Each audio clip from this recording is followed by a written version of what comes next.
Chapter 2. The following weeks at Horizon Wellness settled into a rhythm that both comforted and challenged Lily. Each morning, she arrived earlier than necessary, using the quiet moments to prepare herself mentally for the day ahead. She had become adept at observing the various coaching styles, Eleanor's compassionate directness, Daniel's trauma-informed approach, and the structured methodology of Vivian, the center's executive coach. Yet despite her growing professional confidence, Lily still found herself ducking into the restroom multiple times a day to check her appearance, to ensure her carefully applied makeup was concealing what she considered her flaws. "You've been with us almost a month now," Eleanor remarked during their weekly check-in. "How are you feeling about transitioning from observation to leading some preliminary client interactions?" Lily's heart raced at the suggestion. "I'm not sure I'm ready," she admitted, fingers nervously adjusting her sleeve. "I still have so much to learn from watching all of you." Eleanor leaned back in her chair, studying Lily with a perceptiveness that made her shift uncomfortably. "You know, the most insightful notes I've received on our client sessions have been yours. You see things others miss, the subtle shifts in body language, the unspoken emotions beneath the words. That's not something we can teach." "I just pay attention," Lily deflected, uncomfortable with the praise. "No, it's more than that," Eleanor insisted gently. "You understand pain and insecurity from the inside out. That's a gift in this field, Lily, though I suspect it didn't feel like a gift while you were acquiring it." The accuracy of Eleanor's assessment left Lily momentarily speechless. She had become so accustomed to keeping her personal experiences separate from her professional persona that the deliberate bridging of these worlds felt like a boundary violation, even coming from her mentor. "We have a new client starting next week," Eleanor continued, seemingly unaware of Lily's internal turmoil. "A 16-year-old girl named Sophia. She's struggling with severe social anxiety and self-image issues, exacerbated by social media. Her parents are concerned about her increasing isolation." She slid a folder across the desk. "I'd like you to co-facilitate with me." Lily opened the folder, scanning the intake forms. The photograph showed a teenage girl with downcast eyes and hunched shoulders that mirrored Lily's own posture at that age. Something about Sophia's expression, the carefully maintained blankness that barely concealed a universe of hurt, struck a chord so deep that Lily had to look away. "Why me?" she asked quietly. "Because sometimes the only way out is through," Eleanor replied cryptically. "Read her file, think about it over the weekend, and let me know on Monday." That evening, Lily cancelled her usual Friday night takeout with Maya, claiming exhaustion. Instead, she spread Sophia's file across her kitchen table, reading and rereading the assessment notes, the school counselor's recommendations, the parents' concerned observations.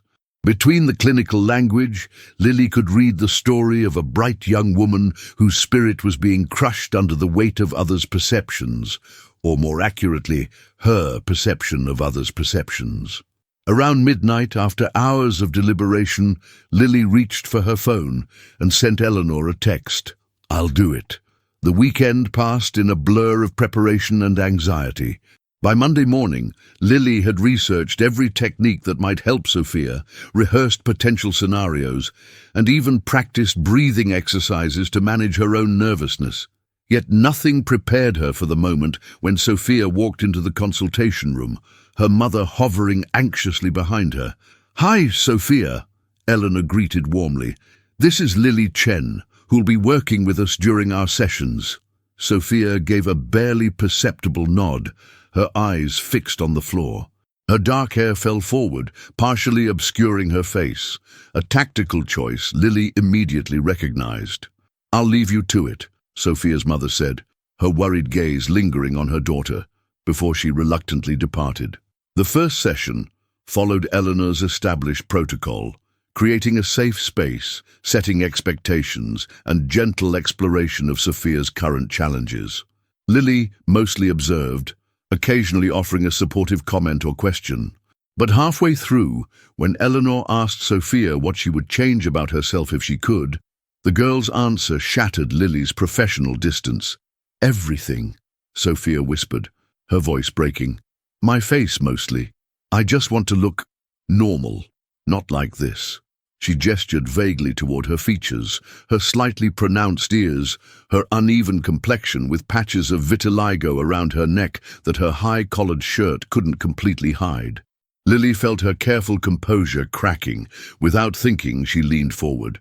What does normal look like to you, Sophia? The girl looked up, startled by the question or perhaps by the intensity in Lily's voice. I don't know. Just not something people stare at or make comments about. And who decides what's normal? Lily pressed gently. The same people making those comments. Eleanor gave Lily a subtle nod of encouragement, ceding the moment to her.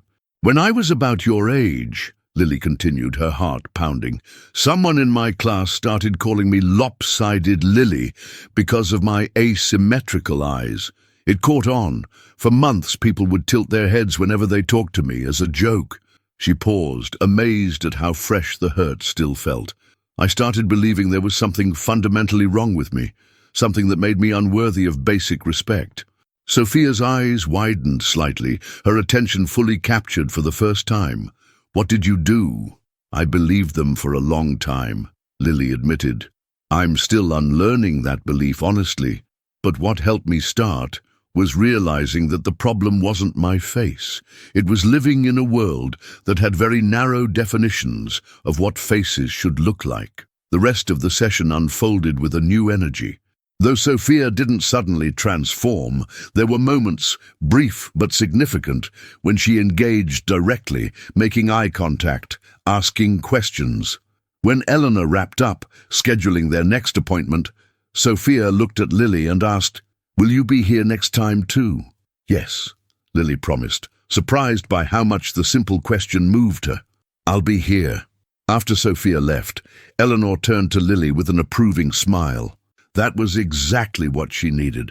Not a perfect stranger telling her things will get better, but someone who's walked the path she's on. I broke protocol, Lily said, still processing what had happened. We're not supposed to self-disclose like that, especially not in a first session. Rules exist to be mindfully broken, Eleanor replied. What you did wasn't about you. It was about creating a bridge she could walk across. There's a difference between self-disclosure that serves the client and self-disclosure that serves the coach's ego.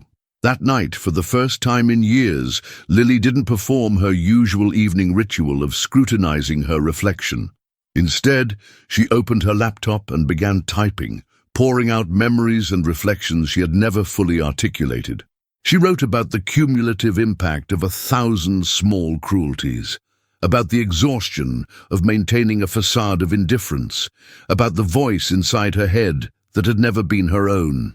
When she finally stopped, fingers hovering over the keyboard, she realized she had written over 20 pages, the raw material for what could become a workshop, or perhaps even a coaching methodology of her own.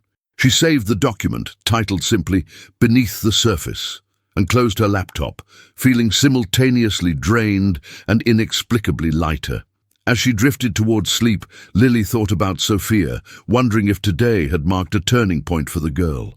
And with that thought came another, more startling realization.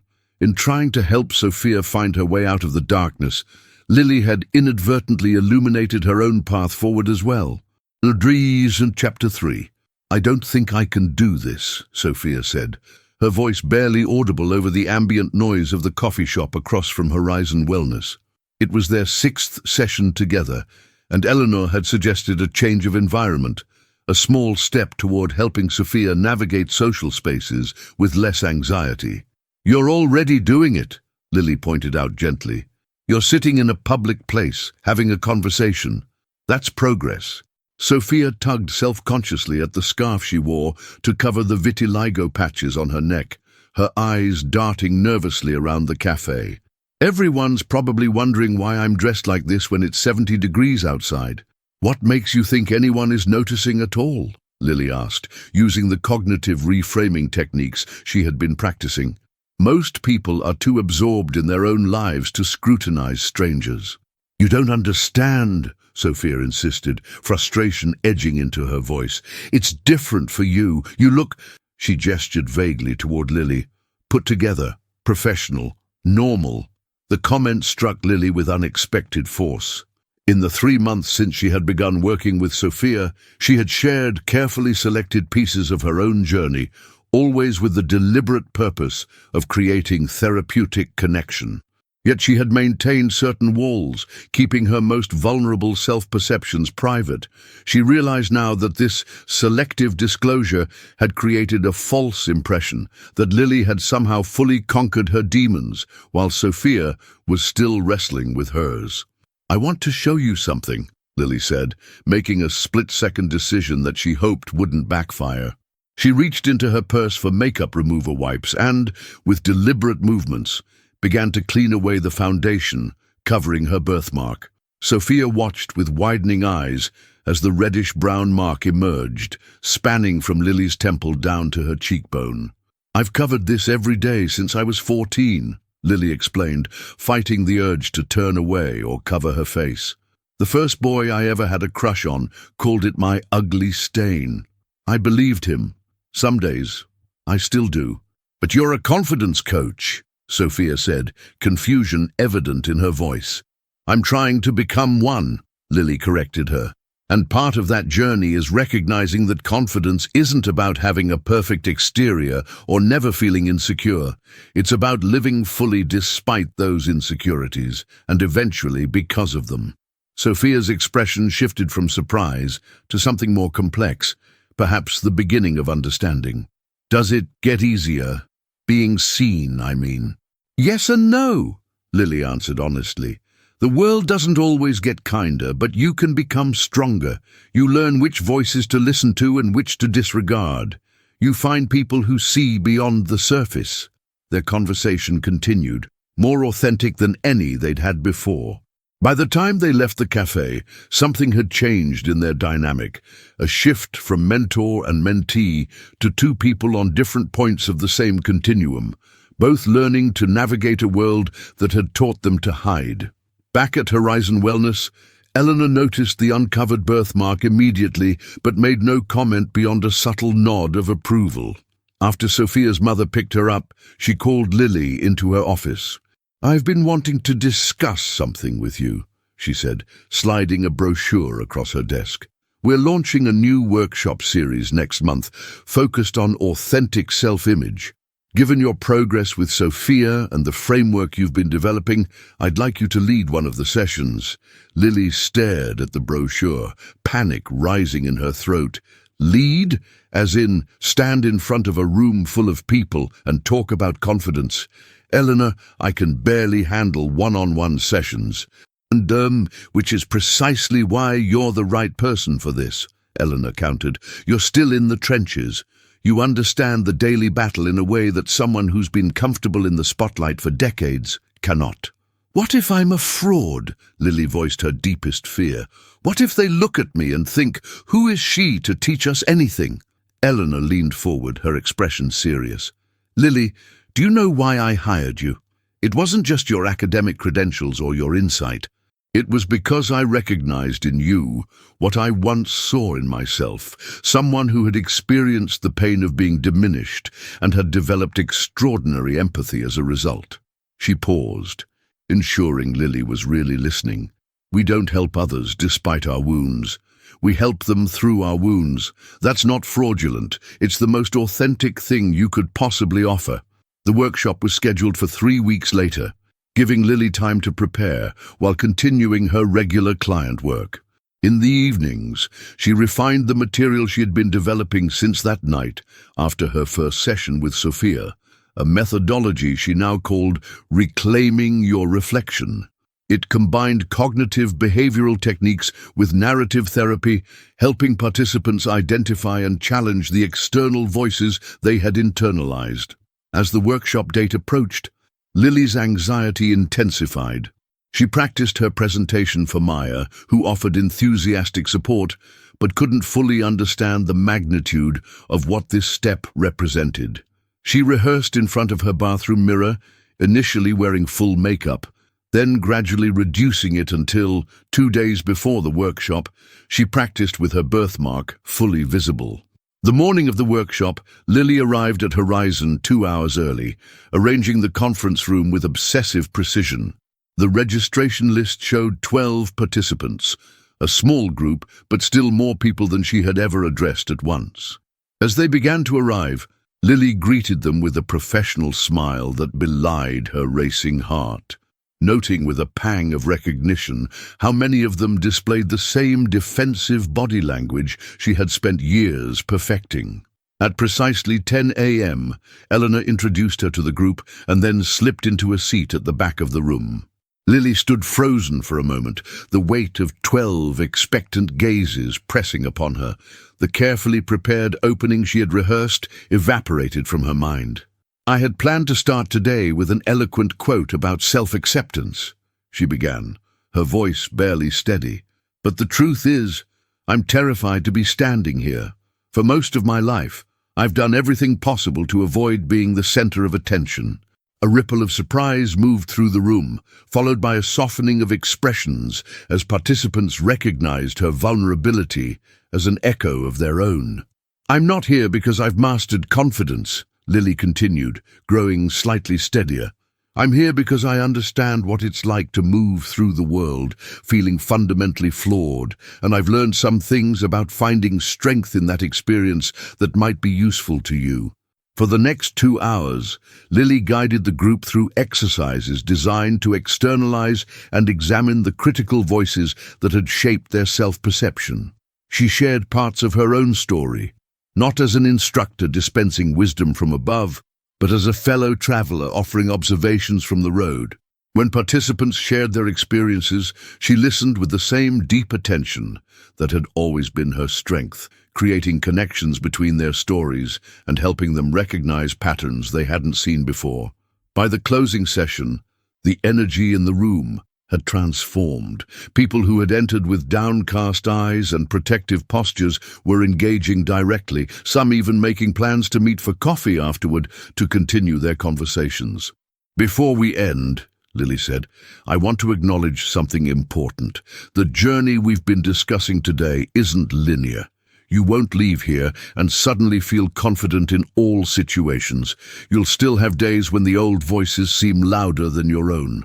But my hope is that you'll begin to recognize those voices for what they are, echoes, not truths, and in that recognition lies the beginning of freedom."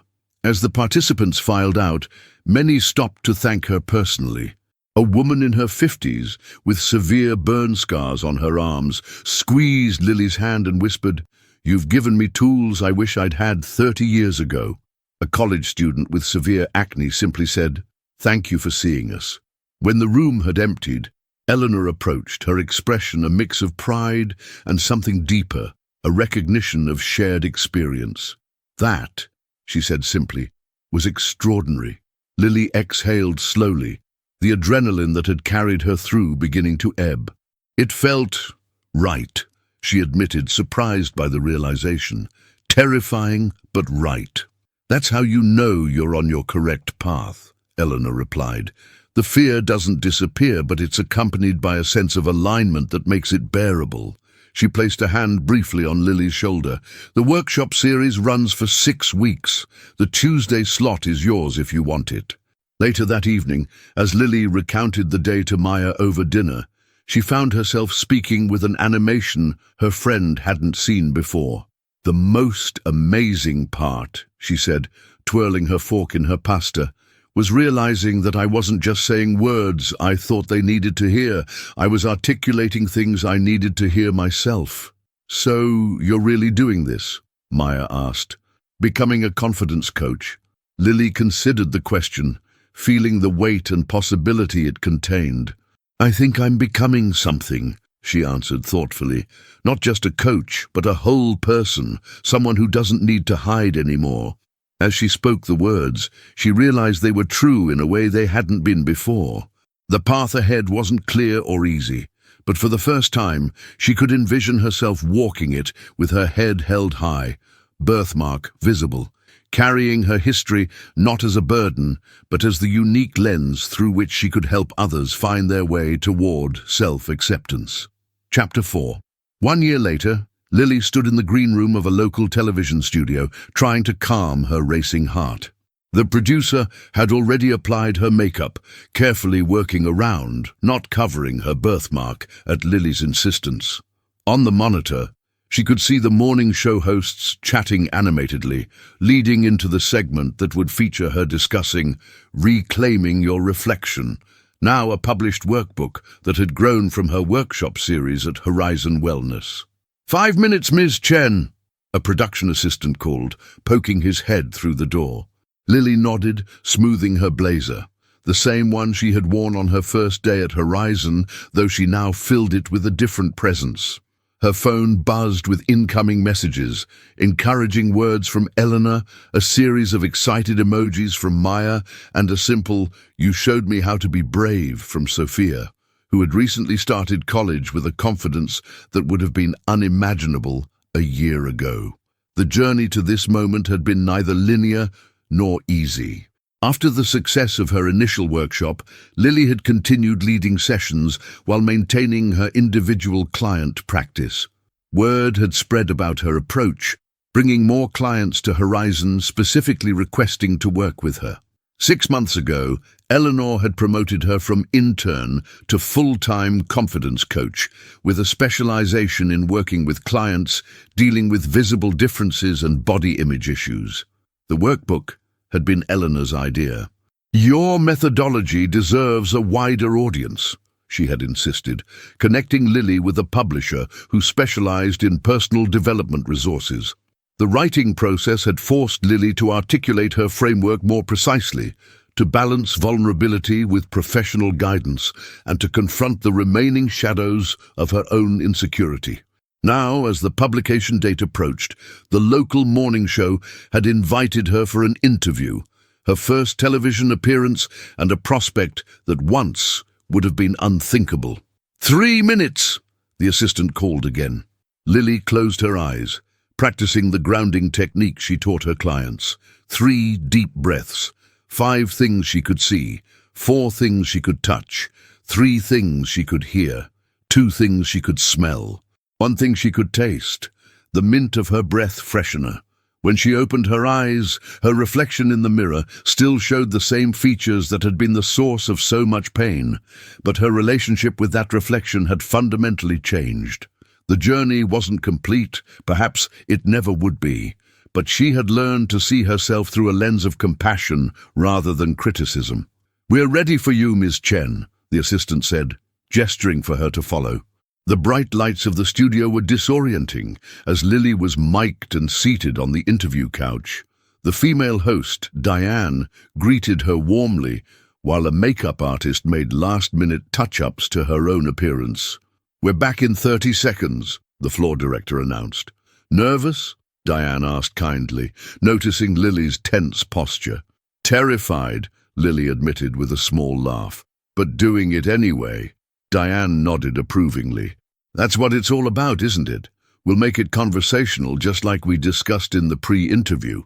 The red light on the camera illuminated, and Diane turned to face it with practiced ease. "Welcome back to Morning Blend. Today we're joined by Lily Chen, a confidence coach whose new workbook, Reclaiming Your Reflection, offers a revolutionary approach to building self-esteem in a world obsessed with physical appearance. Lily, thank you for being here." "Thank you for having me," Lily replied, her voice steadier than she had expected. "Your workbook discusses how comments about appearance can have lasting impacts on self-perception. What inspired you to focus on this particular aspect of confidence building?" Lily took a deep breath. "Personal experience, primarily. From an early age, I was subjected to cruel comments about my features, particularly my birthmark and my asymmetrical eyes. Those comments became internalized voices that affected every aspect of my life, from academic choices to relationships. Yet here you are on television, helping others with similar struggles," Diane observed. "That's quite a journey." "It's a journey I'm still on," Lily acknowledged. "What I've learned, and what I try to convey in the workbook, is that confidence isn't the absence of insecurity. It's the decision to live fully despite it, and eventually to recognize that our differences are not defects, but dimensions of our humanity." The interview continued, with Lily explaining key concepts from her methodology and sharing anonymized success stories from her workshops. As she spoke, she could feel herself settling into a rhythm, the initial terror receding as she connected with the material that had become her life's work. When Diane opened the discussion to call in questions, Lily was surprised by the volume of responses. A teenager asked about dealing with social media pressure. A middle-aged man described his struggle with hair loss affecting his professional confidence. A woman with severe psoriasis tearfully explained how she had become increasingly isolated. To each, Lily offered not platitudes about inner beauty trumping outer appearance, but practical strategies for navigating a world that often equated worth with conventional attractiveness.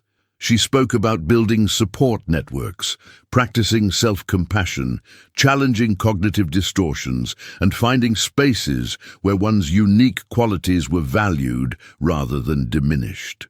"We have time for one last call," Diane announced, pressing her earpiece. "We have Miranda from South Boston on the line." "Hi, Lily," a vaguely familiar voice began. "I don't know if you remember me, but we went to middle school together. I was one of the girls who called you Lopsided Lily." Lily froze, the studio lights suddenly too bright, too hot.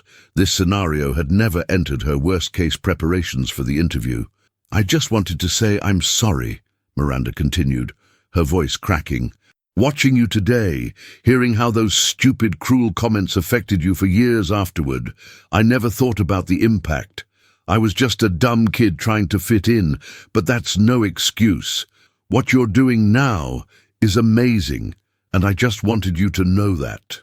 For a moment, Lily couldn't speak. The gulf between her present self and the wounded adolescent she had been seemed simultaneously vast and non-existent. "Thank you, Miranda," she finally managed, aware of the cameras still rolling, of Diane watching her with concern.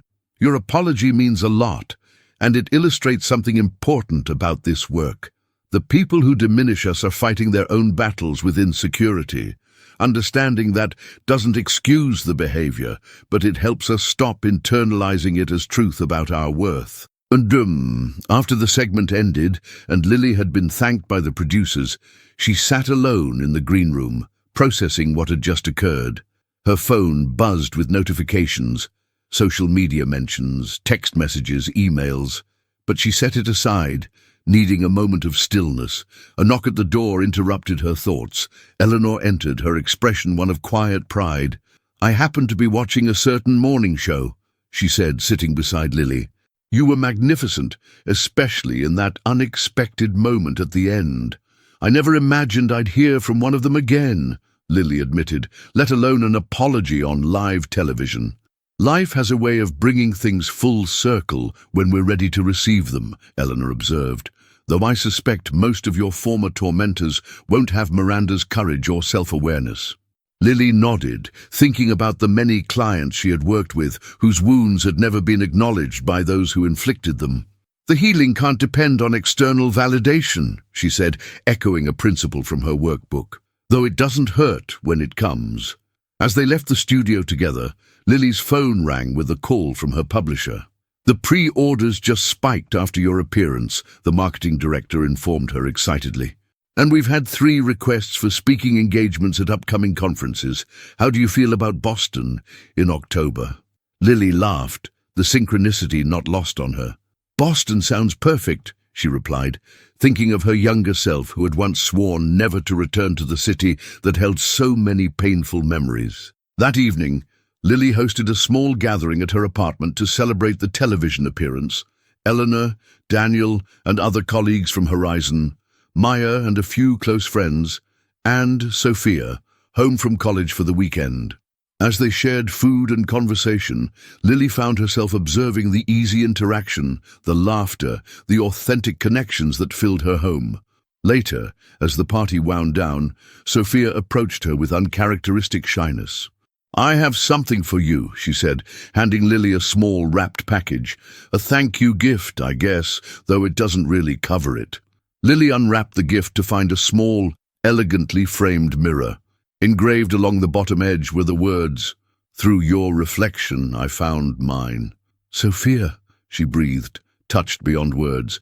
"You changed my life," the young woman said simply. "You showed me it was possible to stop hiding, to claim space in the world without apology. Whatever I become, it started with you being brave enough to show me your birthmark that day in the cafe." As Lily embraced her, she was struck by the beautiful circularity of healing, how in reaching out to help another, she had found her own way forward. The critical voices had not disappeared entirely, perhaps they never would. But they had been joined by newer, stronger voices. Her own voice of self-compassion, the voices of those she had helped, the voice of her authentic purpose in the world.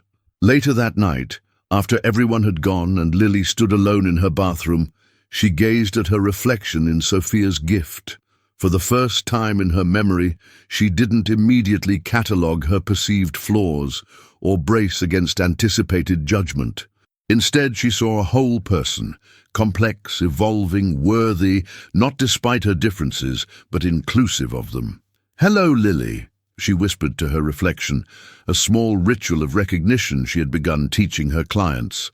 No longer lopsided Lily or the girl with the birthmark, but simply Lily Chen, confidence coach, author, work in progress, exactly as she was meant to be.